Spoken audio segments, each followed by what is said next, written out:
Hi, I'm Alejandra and I'm a speech language pathologist assistant at JLD.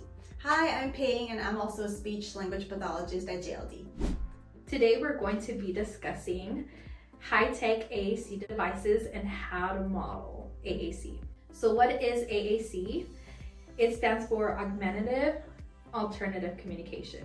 AAC is augmentative when used to supplement existing speech. And it's alternative when it's used in place of speech that is absent or non-functional.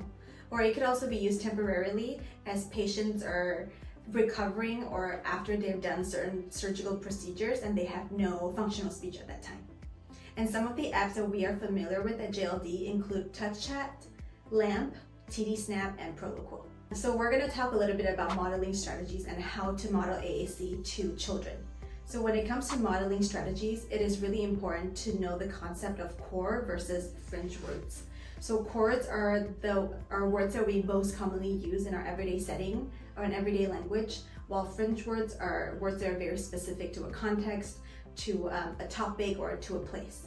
So you could think of core words as like words that are anything but nouns. So your verbs, your adjectives, your pronouns, your prepositions. So these are words that are easy to combine and words that are used like almost in every word combination or sentences. And on the other side, fringe words would be primarily nouns, and these are words that are very specific to a person or a topic.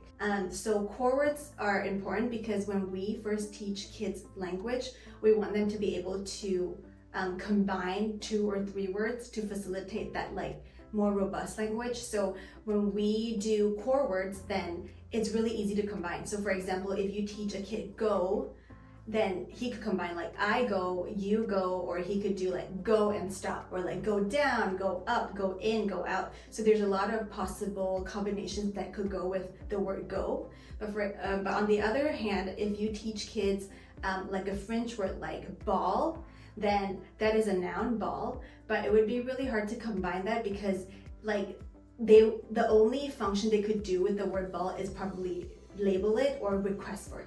But it's really hard to like use it across a variety of like word combinations. Yeah, that would be a great example of working with our kids using core words. I also want to discuss OWL strategies. So OWL strategies are observing, waiting, and listening.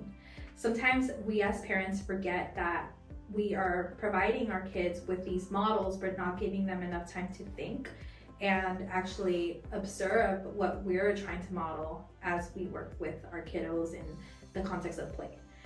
So aided language modeling is modeling in context of a daily routine. It is important to make it natural and fun while we model language. We do not use hand over hand prompting. What are some myths about AAC that you've heard of? The most common myth, an AAC device will prevent the child from speaking. Is that true or false? Not true.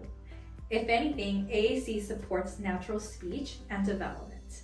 There are countless research studies that have shown AAC does not hinder speech development, but in fact, it can improve vocabulary and speech production. So another thing that a lot of parents come to us as therapists would be, they would tell us, oh, my kid already can speak, so why would we focus on AAC rather than just focusing on verbal speech? Yes, but it doesn't mean that he or she can't benefit from AAC device. A child who is insufficient in meeting all of their communication needs will benefit from a system that supplements speech production. Oh, what about you, Alejandra? Do you have any myths that you've heard of about AAC? Yes. I've heard parents say, should we start with 4 icons?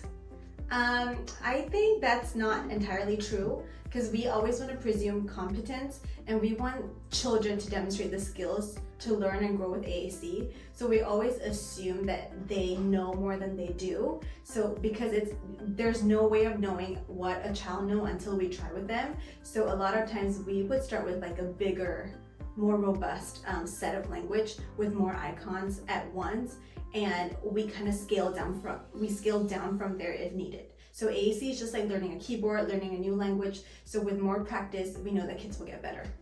What are some other myths that we've heard of? Okay. Alejandra, I've also heard that people say that it is okay to use hand over hand prompting. Not true. Research has shown that it is far more effective to model language using AAC than to use hand over hand prompting. Plus, we also want to respect the child's body autonomy. So when we're grabbing our kids' hands and going to model and kind of forcibly getting them to click on the icons on the AAC, we're not really respecting their body and we're kind of forcing them to click on the icons. So we want to be careful about that, and we want language to be natural and to be self-motivated. So it's really important to cultivate that internal motivation by not doing hand over hand prompting.